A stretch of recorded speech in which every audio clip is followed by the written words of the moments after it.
Okay, so I didn't do the thing in the attic. I hope that's not missable. I think I should be able to come back and do everything before, I guess, the last chapter. So let's just get through this, which looks like war. We're in the trenches right now. I'll find you, John.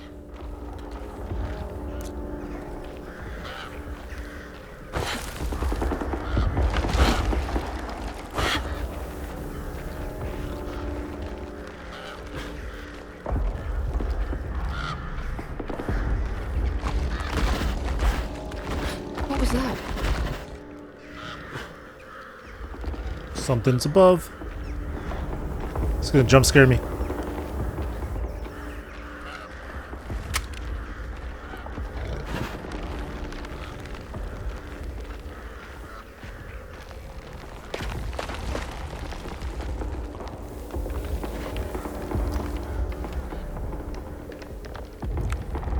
You are... Are you dead? Do you want to be? I'm kidding. Let's go.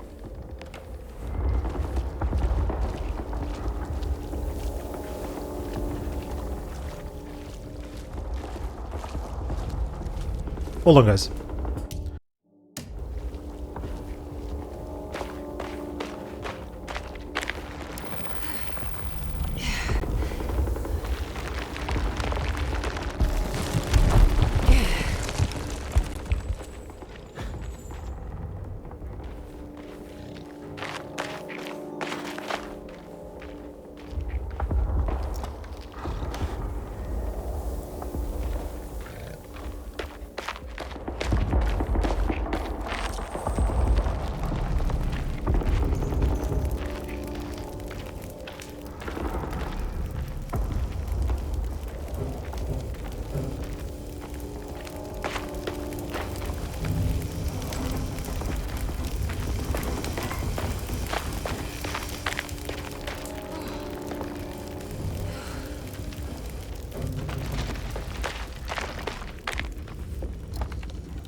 John.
Okay, I know this is hard mode, but you gotta give me something here, man. I need ammo. Specifically for this. John.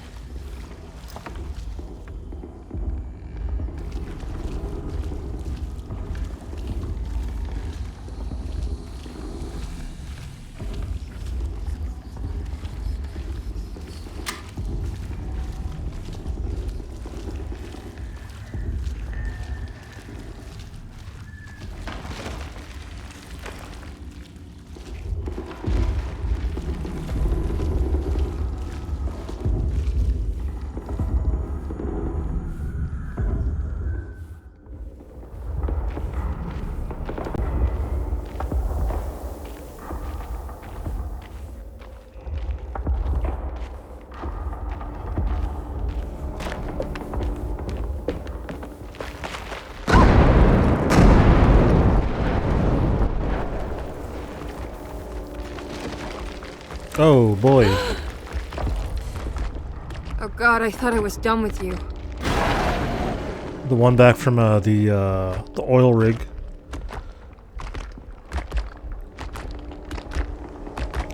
Just pass by, please. Just pass by.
I'm gonna wait till it comes back around.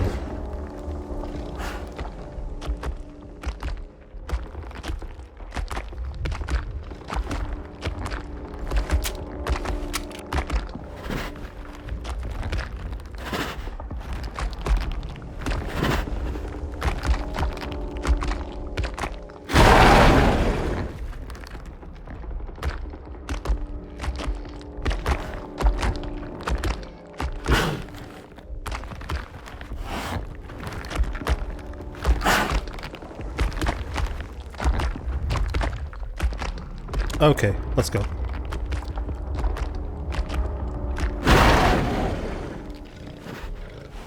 Oh, there's another one.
Oh, is that one of them?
I just wanted to see if there was other weapons around. Or ammo, at least. Just that.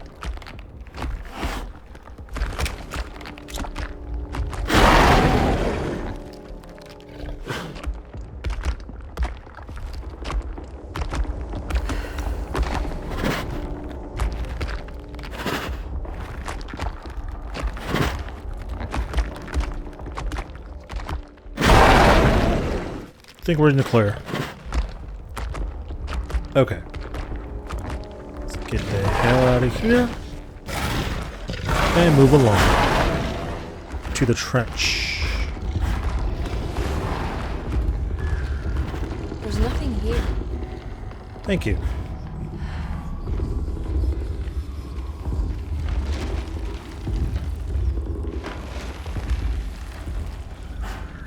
Oh boy.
Oh, Jesus.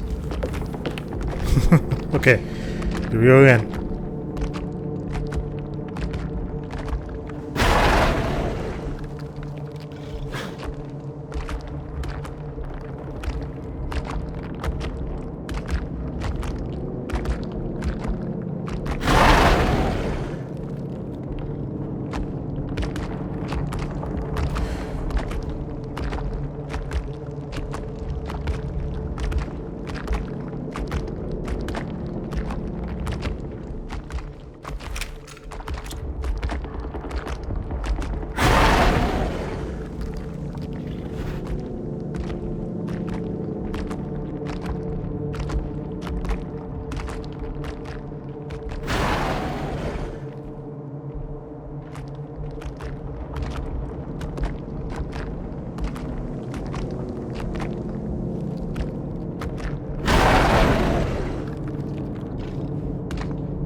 Okay, I just wanted to see if there was anything else this way. I believe we can move along.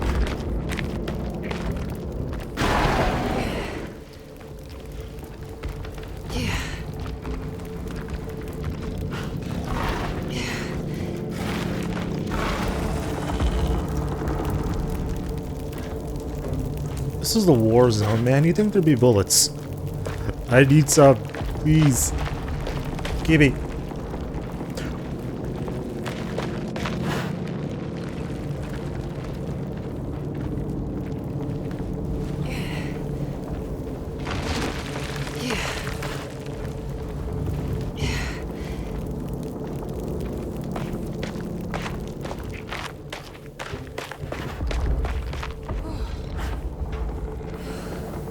Oh, jeez.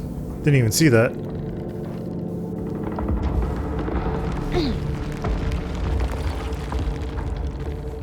I gotta run. There's no way I can. Oh, God. Go, go, go, go.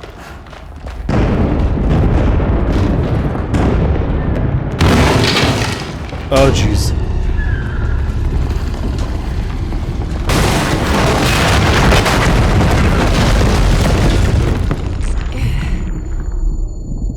Okay, I thought I died. I made it out.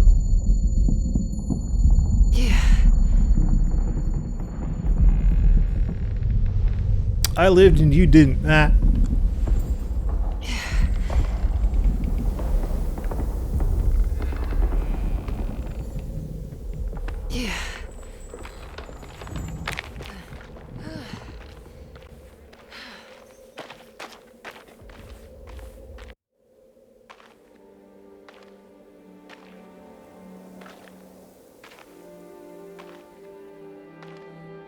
Today, the American Expeditionary Forces face considerable John? losses in France.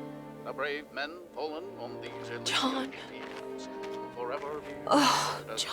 defenders not of just Europe, but the world. What's the matter, Emily? President Woodrow Wilson spoke to our I can't do country's this. war widows, asking them to stand tall. What's the and matter? remember their husbands I can't and take you sisters. dying again. Speak of them proudly, and remember I'm them still fondly. hurting. What's the matter, But Emily? the war effort in Europe is not our Your death was just so... Death numbers on the home front Shameful. are on the rise due to Not the fair. influenza known as the Spanish flu.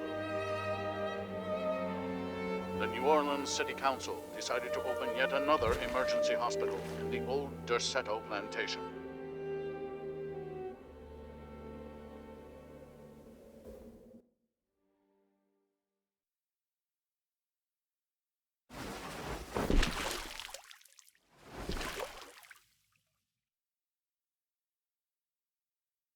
Where is this? Where am I? A bunker? Oh, finally. Thank you.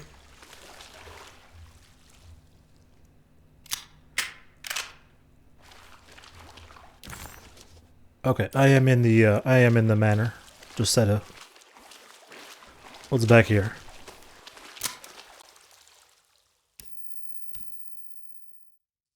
Oh, come on.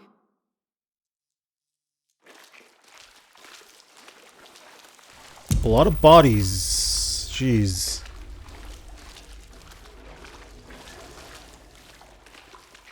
What the hell? This place is really haunted. God.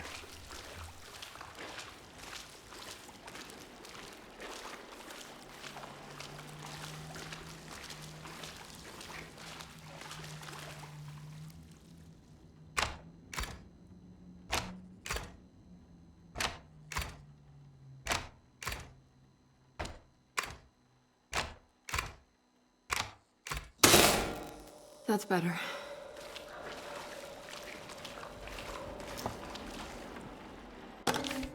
Derceto Entombment Plans B. A set of technical drawings detailing parts of Derceto, how parts of Derceto will be sealed off.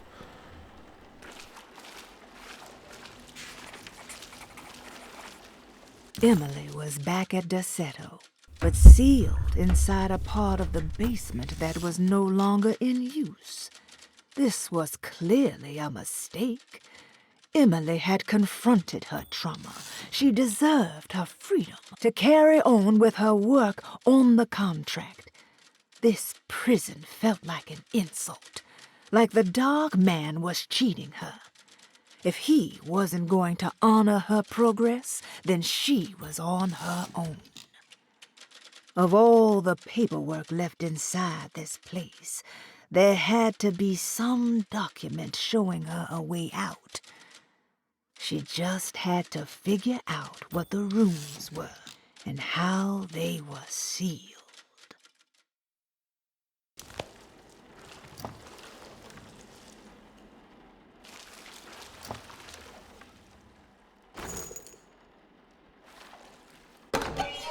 Box of biscuits.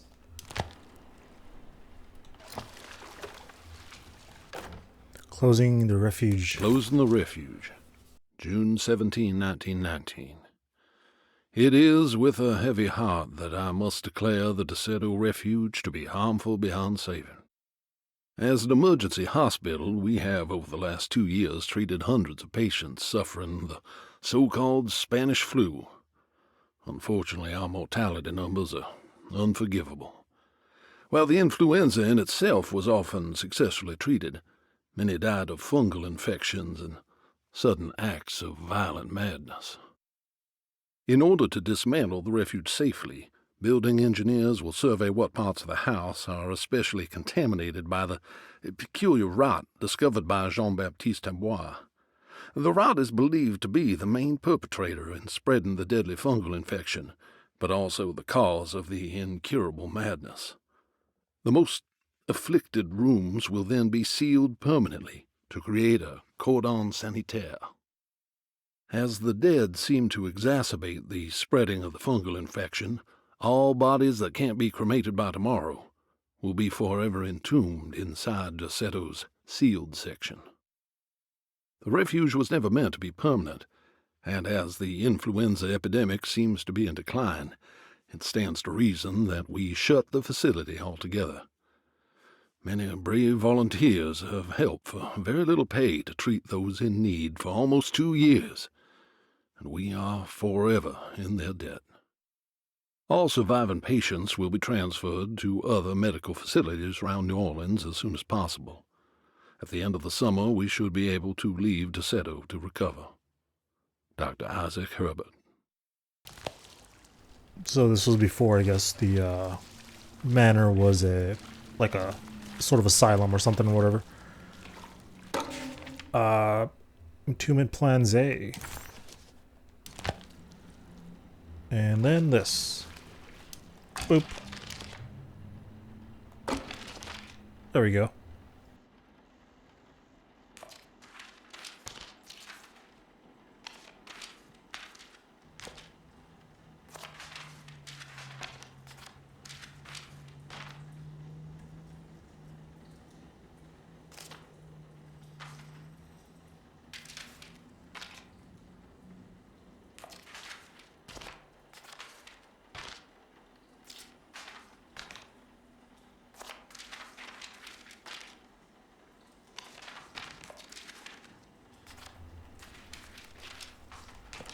Surgery.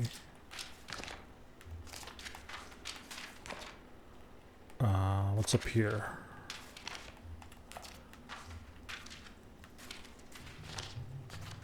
Repository.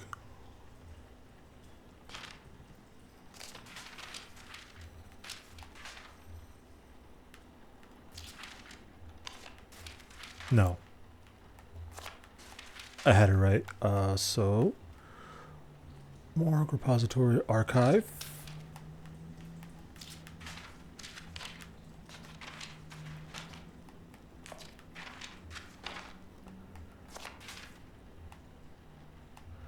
Laboratory.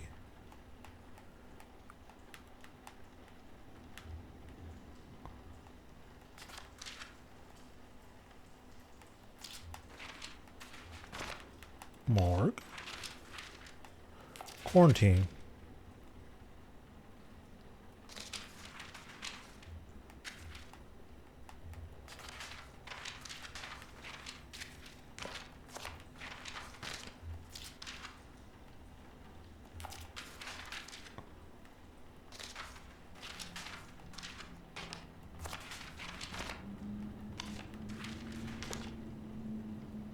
There's 2 morgues. Oh. This way? There we go.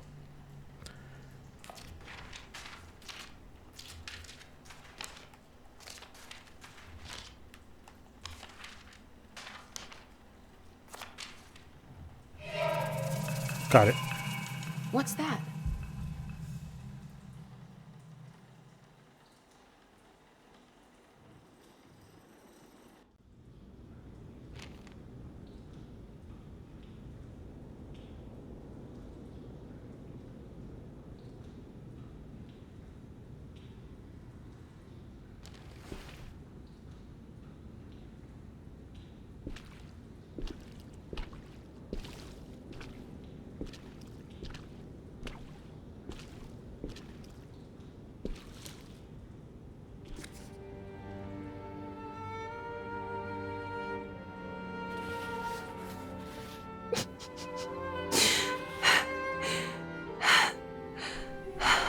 Oh, she saw the name on the morgue list. 217.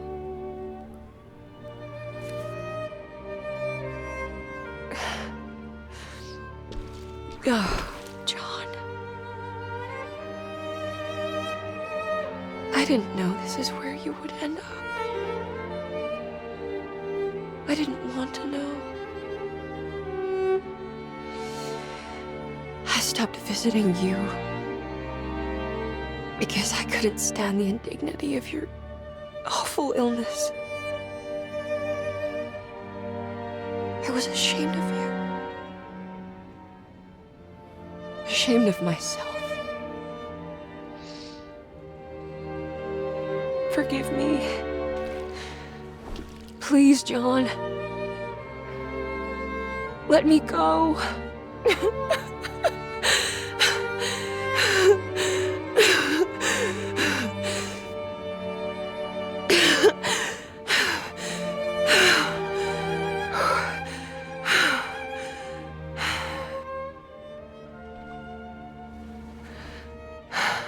Are we done here?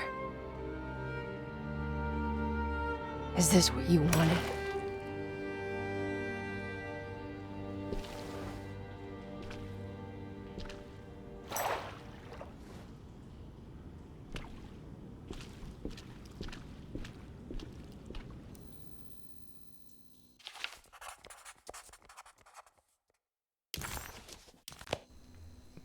Not gonna lie, that was kind of disrespectful how he made us pick it up like that.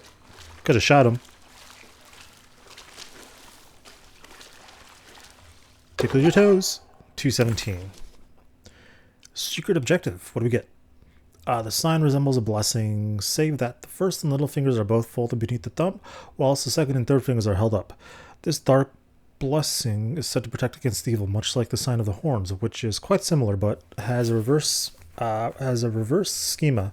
The truth is that the dark blessing is a sign of submission, a complete capitalization to our lesser selves. The sign only protects from evil and senses that you become part of it. Oh, there's a plate. The sign resembles... Yeah, we don't need to hear that. Secret objective.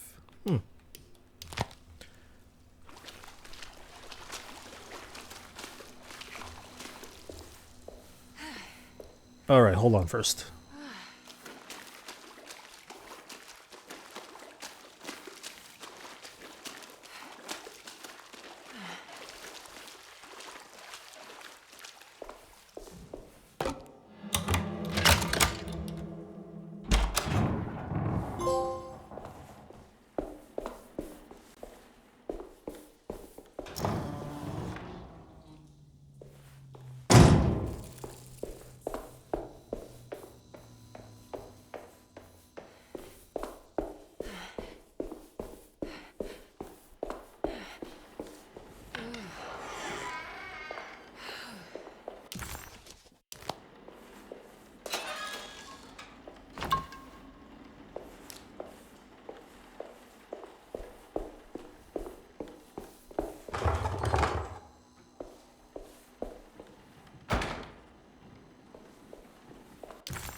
Alright, I need to get to the attic and finish that off.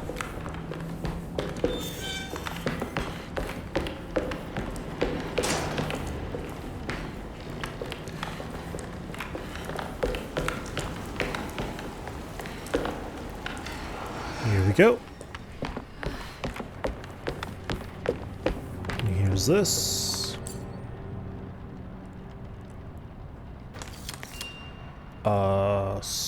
Oh, 641. Okay. Does it show which order though? Let's try it this way. 6, 4, 1. Oh, the noose. Okay.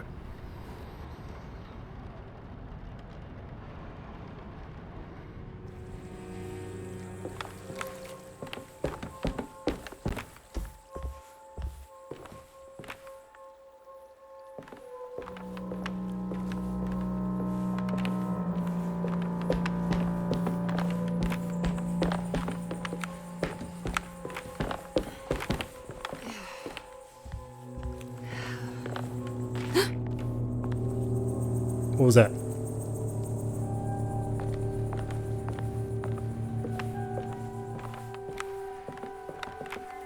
Why'd she do that?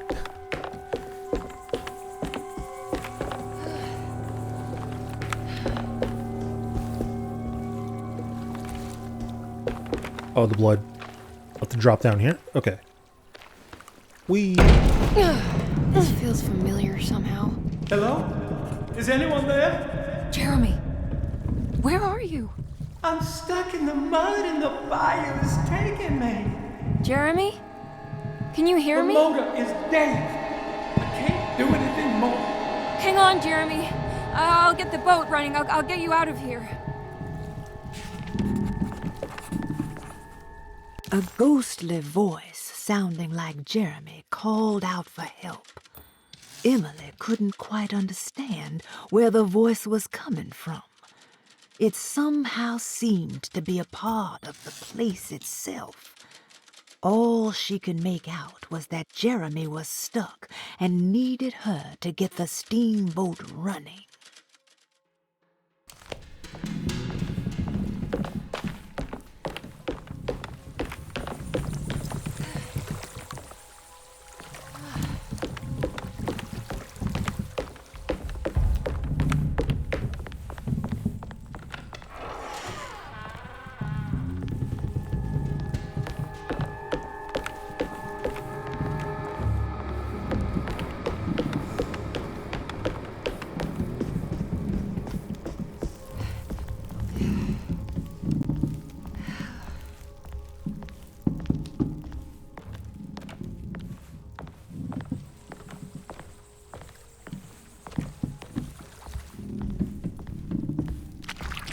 Oh. Oh, Jesus. No, get away from me.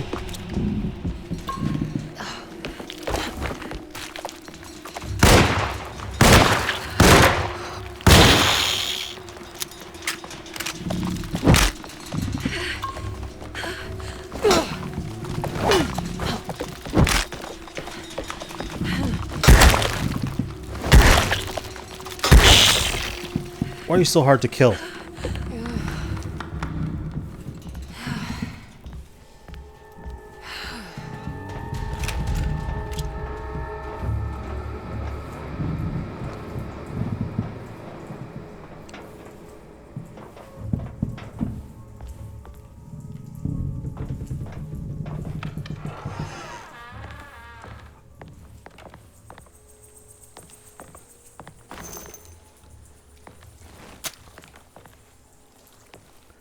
Okay, so those little spider creatures, I think we got a sneak peek when we were in the sewer.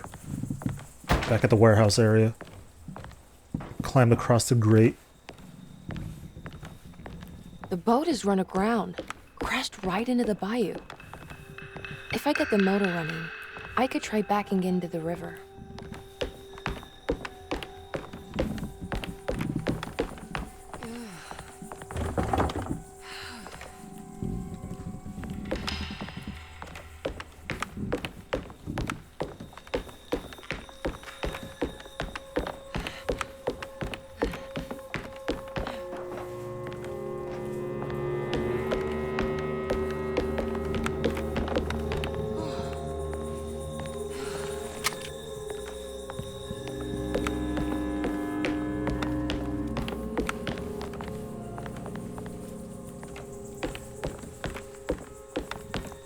I'm gonna check upstairs first, see what's on the top.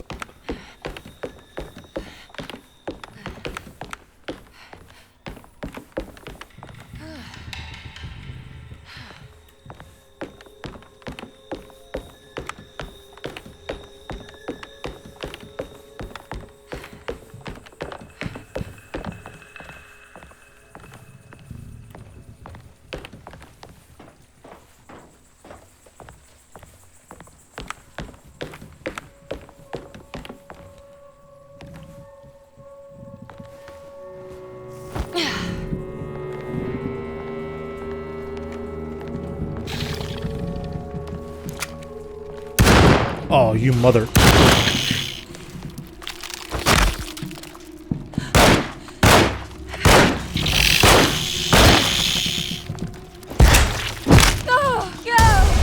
Oh, jeez.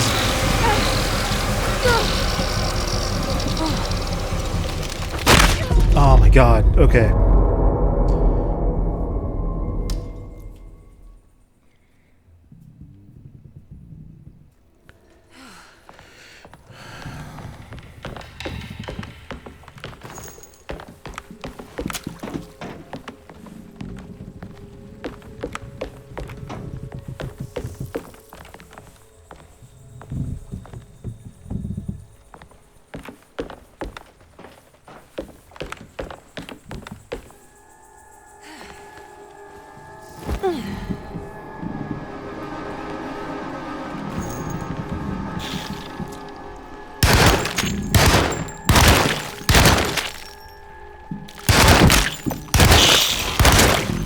There we go.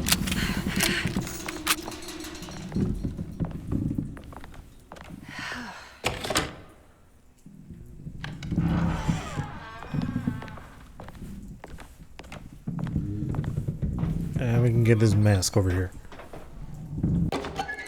Pallid mask. Got more forbidden knowledge. The artist spent a lot of time boating on the vast Lake Pontchartrain. Poetry, painting, photography.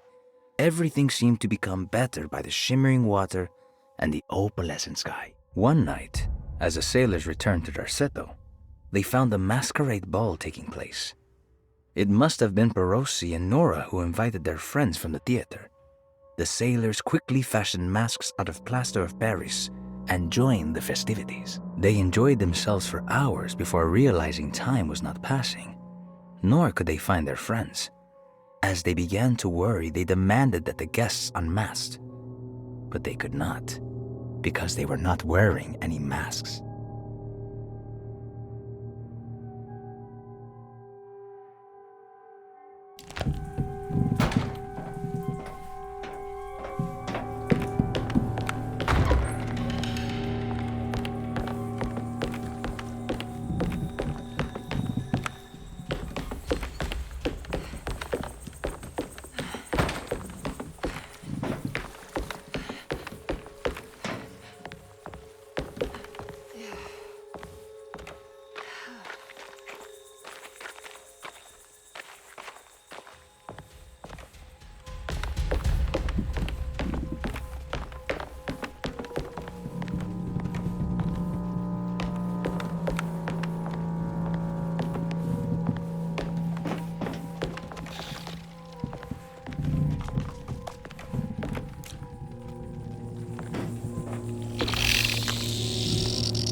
Yeah, these things are powerful, man.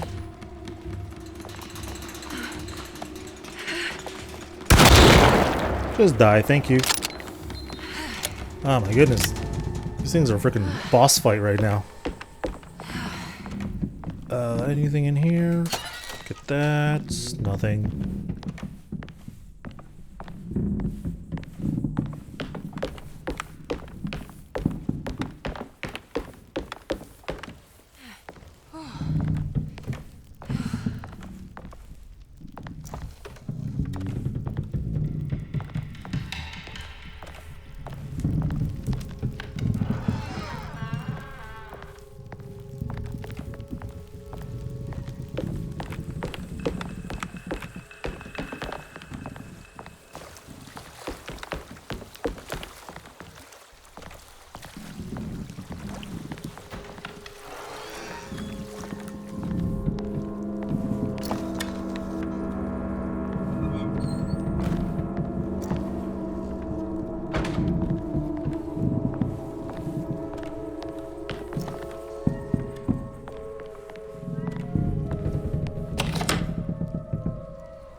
I can break this. I just need something to hit it with.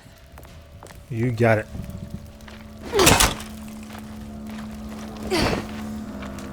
Come on. There we go.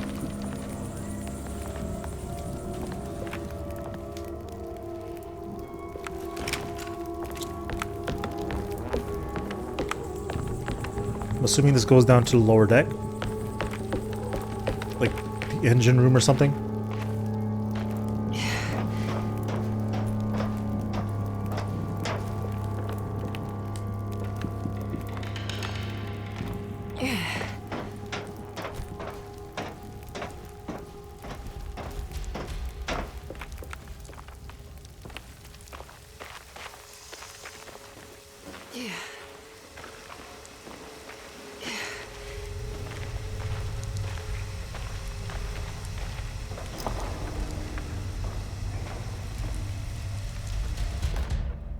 Empty gas can. Could fill her up. I think it just needs fuel to run.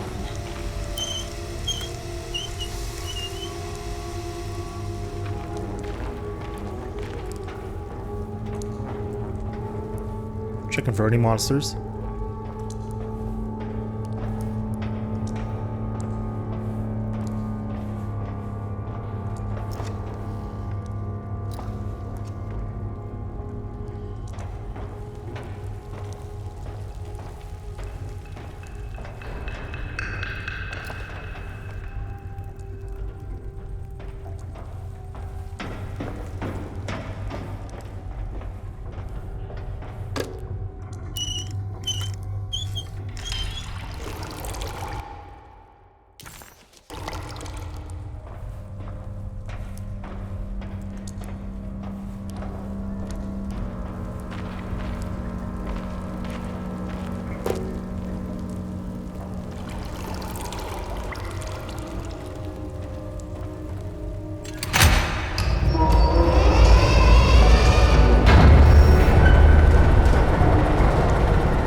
Oh, Jesus.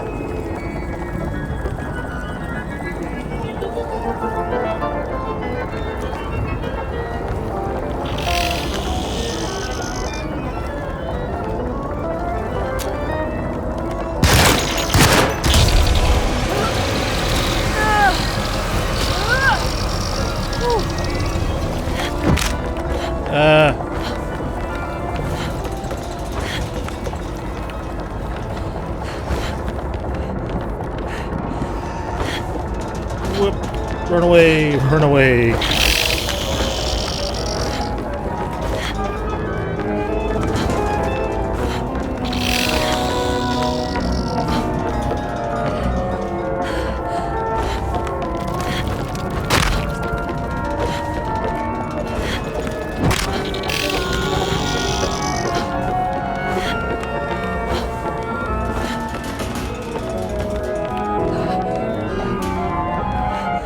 I'm really glad there's no stamina bar.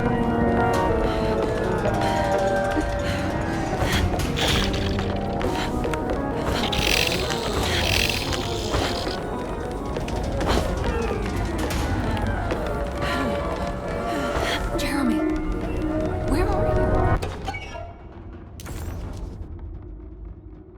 There are many ways to cross a threshold. The easiest one is being invited. A door swung open, leading you inside.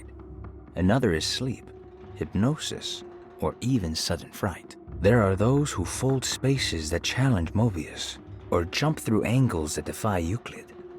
If you learn to properly use your talisman, you could go anywhere. You wouldn't even need to rely on the fluttering wings of the shrieking Byakis.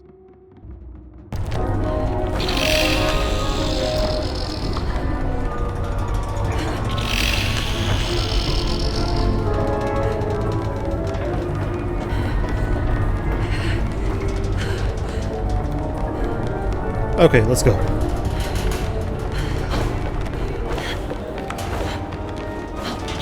I'm just running like this, I don't care. Where exactly are we supposed to go?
Jeremy? Are you ready to tell me what happened?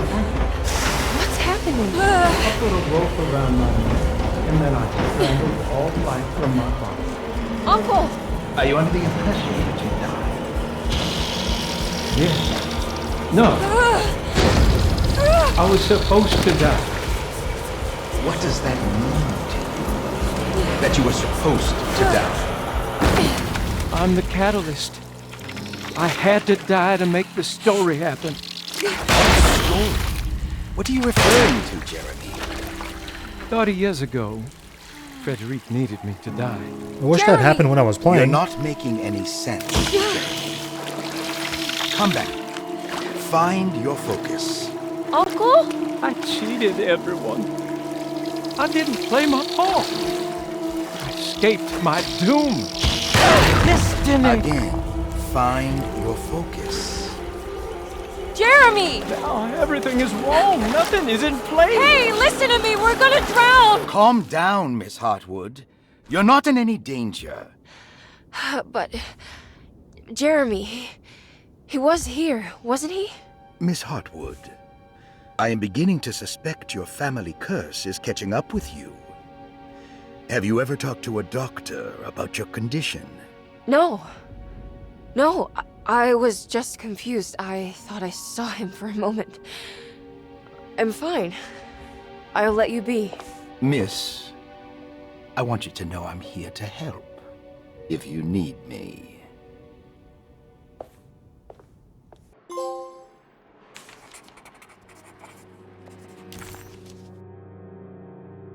A ghostly voice sounding like Jeremy.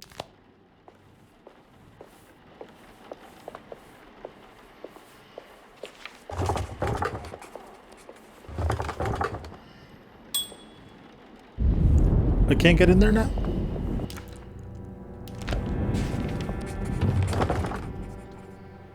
Everything's locked.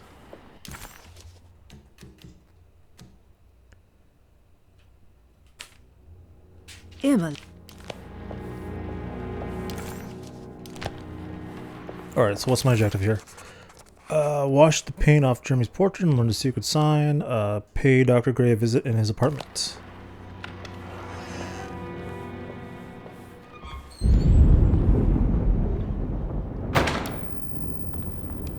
Why'd the color change all of a sudden?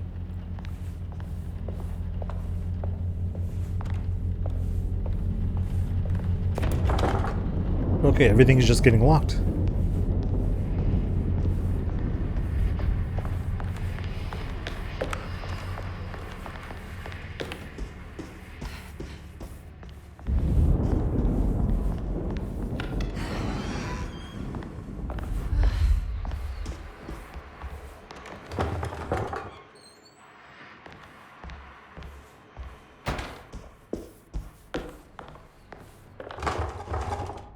Okay, everything's locked. So I guess I'll go see Dr. Gray.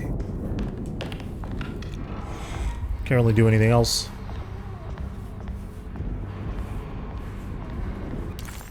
Where was his apartment?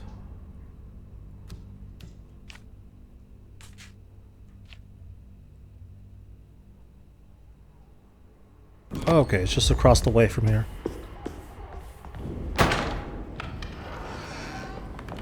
Through here.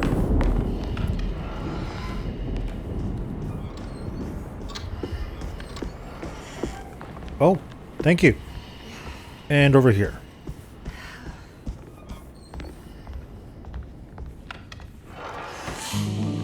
Miss Hartwood, lock the door, will you? I'd rather not run into dear Dr. Gray if I can help it. This feels strange. So very strange. Oh, what? Oh, this is cool. The classic static camera. There's a book missing.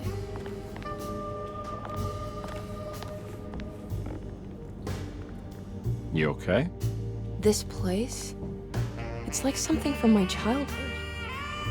It's just a private study of a very peculiar man.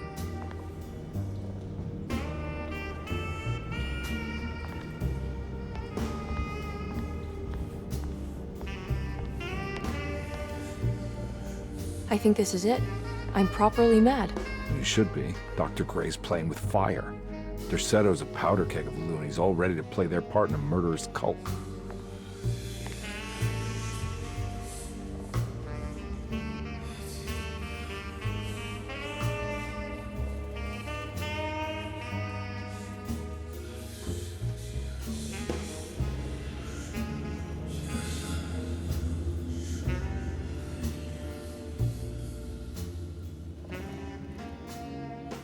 I'm trying to say I've lost my mind, Detective. The Heartwood curse has caught up with me. I'm sure you're exaggerating. Try to focus on whatever you've been doing. Right. Breaking the Dark Man's contract. Does it even matter anymore?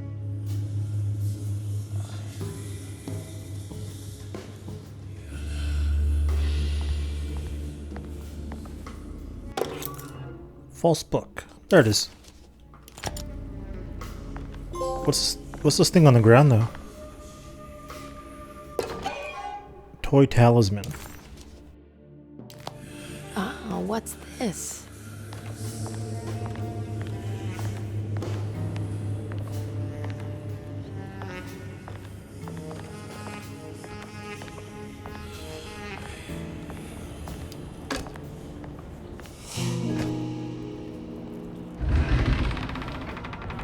A secret door.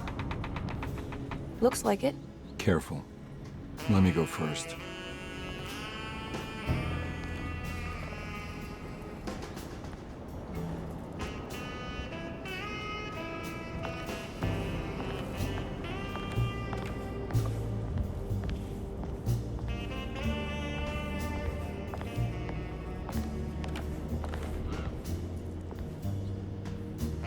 Now we're talking. Great job, Emily.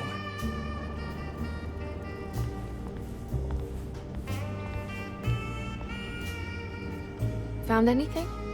Oh, Dr. Gray's in so deep, I knew it. He's as mad as his patients. I mean, look at this. She who can till the soil of this sick world and begin again, the black goat of the woods with 1,000 young. Absolute insanity.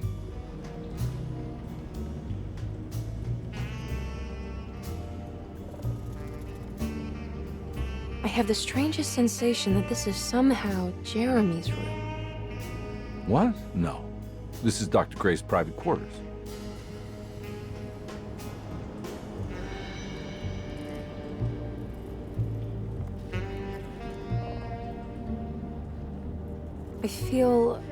I want to apologize, Detective, for my elusive behavior tonight. I'm glad you haven't given up on me and my uncle yet.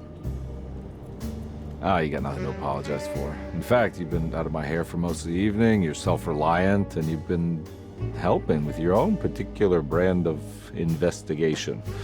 As far as I'm concerned, you're an exemplary client. Thank you, Edward. Mr. Carnby.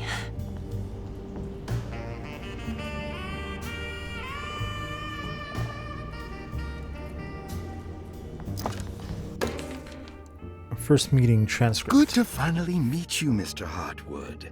I'm here on the behalf of your brother Philip. You were expecting me, weren't you? Yes. You're from Derceto, no?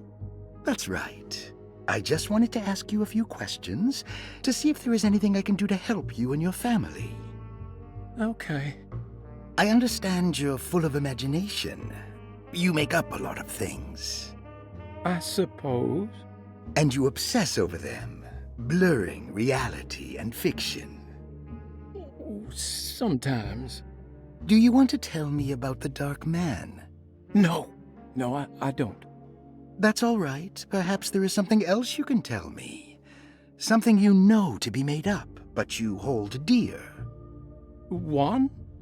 John? Who's John? No, Juan Luis Jorge. Oh, wait there a moment. Here, take a look. Is he... Oh, he is the author. It's a magnificent book. Life-changing even. The real Juan is long dead, but I like to think of him as my friend. My most beloved friend. I see. Do you often do this? Fantasize about people you read about? No. No. Well, there is Jacob. Who is Jacob? Turn to the last page. Oh, it's a newspaper article. The prisoner of ice, Jacob van Ostad. Is he also your beloved friend? Oh, no, Doctor. Not at all. He is the fire that fights fire. Yes, I think it's clear your overstimulated imagination, this mania, needs to be tempered for you to live a normal life. I know your family calls it the Heartwood Curse, but I want you to know that there is nothing supernatural about your condition. It's all inside your head. And with that, I'm very qualified to deal with. In time, you will be cured. In time. In time. Yes, in time we will exorcise all your demons, all the dark men. Yeah! Please, Mr. Heartwood, calm yourself. What happened? Oh, don't you worry your little head about it, Miss Heartwood. Your uncle and I just had our first breakthrough.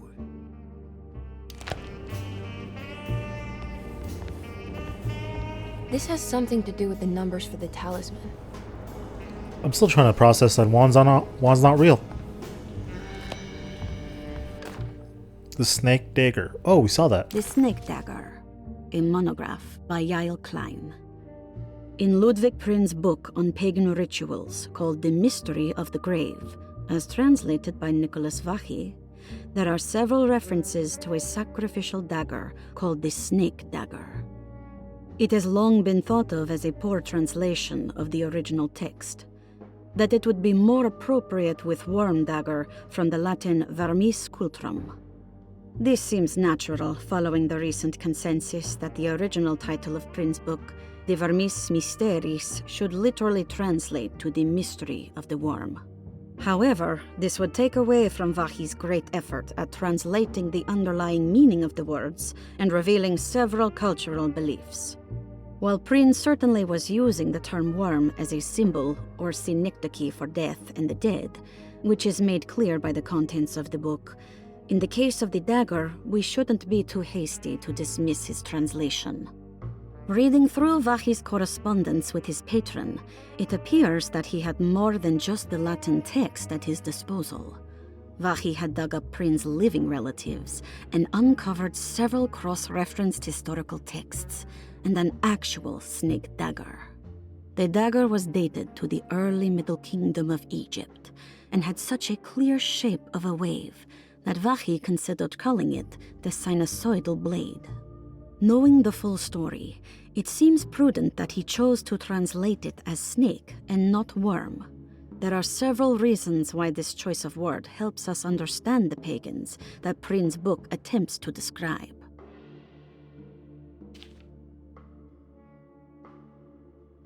The symbolic value of the shape becomes more apparent when reading about the use for the dagger. In the passage of possession and exorcism, we find the snake dagger poisons the poisoner within the victim and is therefore pacified. Where the literal text would tell us that the worm dagger trumps the demon possessing the victim, it tells us nothing of their reasoning, only that somehow this dagger wins against the demon, like it had the better hand in poker. Vachy's translation allows us to follow the underlying logic to the ritual magic that is being performed. Poison the poisoner sounds like fighting fire with fire. That to hurt the demon possessing its victim, the priests would have to fight back with a power that is known to the evil they are fighting. The snake dagger is therefore not only a good way to describe its form, but it also helps us understand how it could be thought of as a useful tool for exorcism. Finally, it also helps us understand their relationship to lunacy, that it was thought of as something poisoning the mind rather than controlling it. What is also interesting to note is that the possessed are always considered poisoned in their head and not their heart. The snake dagger always went to the eye of the possessed, leaving them partially blind. if they had the good luck to survive.